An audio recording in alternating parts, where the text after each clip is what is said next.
In 1942, a mother-daughter duo, Catherine Cook Briggs and Isabel Briggs Myers, developed a questionnaire that classified people's personalities into 16 types. Called the Myers-Briggs Type Indicator, or MBTI, it would go on to become one of the world's most widely used personality tests. Today, personality testing is a multi-billion-dollar industry used by individuals, schools, and companies.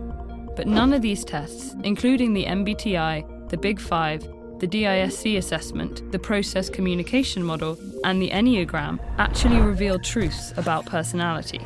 In fact, it's up for debate whether personality is a stable, measurable feature of an individual at all.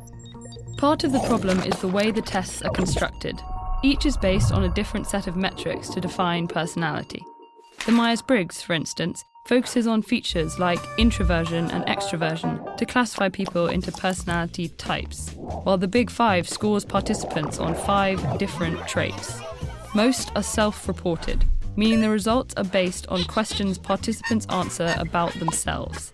So it's easy to lie, but even with the best intentions, objective self-evaluation is tricky. Take this question from the Big Five.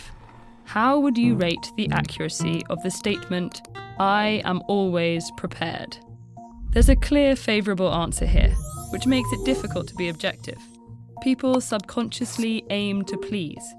When asked to agree or disagree, we show a bias towards answering however we believe the person or institution asking the question wants us to answer. Here's another question. What do you value more, justice or fairness? What about harmony or forgiveness? You may well value both sides of each pair, but the MBTI would force you to choose one. And while it's tempting to assume the results of that forced choice must somehow reveal a true preference, they don't. When faced with the same forced choice question multiple times, the same person will sometimes change their answer. Given these design flaws, it's no surprise that test results can be inconsistent. One study found that nearly half of people who take the Myers-Briggs a second time only 5 weeks after the first get assigned a different type. And other studies on Myers-Briggs have found that people with very similar scores end up being placed in different categories, suggesting that the strict divisions between personality types don't reflect real-life nuances. Complicating matters further, the definitions of personality traits are constantly shifting.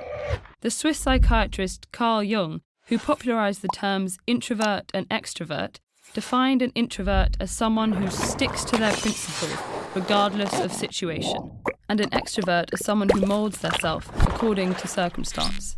Introversion later came to mean shyness, while an extrovert was someone outgoing. Today, an introvert is someone who finds alone time restorative, an extrovert draws energy from social interaction, and an ambivert falls somewhere between these two extremes. The notion of an innate, unchanging personality forms the basis of all of these tests. But research increasingly suggests that personality shifts during key periods, like our school years or when we start working. Though certain features of a person's behaviour may remain relatively stable over time, others are malleable, moulded by our upbringing, life experiences, and age. All of this matters more or less depending on how a personality test is used. Though anyone using them should take the results with a grain of salt, there isn't much harm in individual use, and users may even learn some new terms and concepts in the process. But the use of personality tests extends far beyond self-discovery. Schools use them to advise students what to study and what jobs to pursue. Companies use them to decide who to hire and for what positions. Yet the results don't predict how a person will perform in a specific role. So by using personality tests this way, institutions can deprive people of opportunities they'd excel at, or discourage them from considering certain paths. So what about the infamous Rorschach ink blot test? How does the test work? And does it really work at all? Find out where the test comes from and how psychologists use it with this video.